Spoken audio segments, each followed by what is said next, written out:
We are very grateful to the honourable high court, जिन्होंने इस बात का संज्ञान लिया और ईडी से पूछा है, जवाब मांगा है कि बताएं कि अरविंद केजरीवाल जी को जो कस्टडी में लिया गया है वो पेटेंटली इलीगल क्यों नहीं है और राजनीतिक द्वेष से प्रेरित क्यों नहीं है।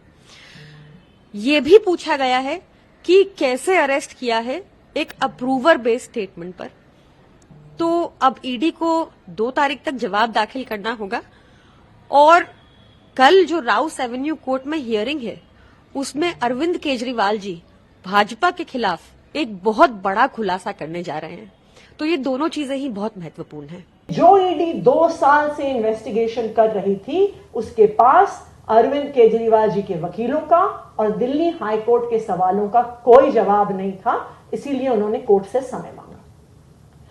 आज जो दूसरी महत्वपूर्ण चीज दिल्ली हाई कोर्ट की सुनवाई से निकल कर आई है और वो दिल्ली हाई कोर्ट के आदेश में बहुत स्पष्ट तौर पर निकल के आई है कि दिल्ली हाई कोर्ट ने भी अरविंद केजरीवाल जी की गिरफ्तारी पर सवाल उठाया है।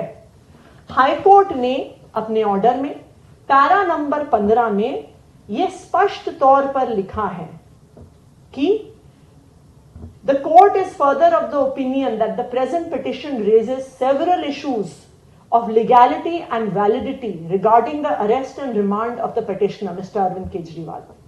Additionally, we question whether the arrest may be politically motivated and malafide. Court आगे बढ़ के ये भी कहता है कि there are serious and critical questions before this court, and this court, being a constitutional court, must apply its mind to the motive behind the arrest, which is patently illegal and has a direct bearing on the democratic process of impending elections in the country.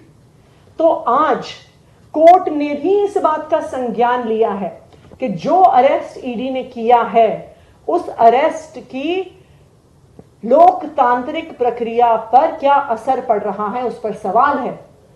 जो arrest ED ने किया है उसकी legality पे सवाल है। जो arrest ED ने किया है उसकी पॉलिटिकल मोटिवेशंस पर सवाल है। ये बात आज हाई कोर्ट ने अपने आदेश में कही है और इस बात का हाई कोर्ट ने संज्ञान लिया है। हमें खुशी है इस बात की कि इस देश के न्यायालय ने, दिल्ली हाई कोर्ट ने जिस प्रकार से अरविंद केजरीवाल जी को गैर कानूनी तरीके से गिरफ्तार किया गया है, भारतीय जनता पार्टी के पॉलिटिकल हथियार ईडी के द्वारा गिरफ्तार किया गया है, आज उस गिरफ्तारी पर दिल्ली हाई कोर्ट ने भी सवाल उठाए।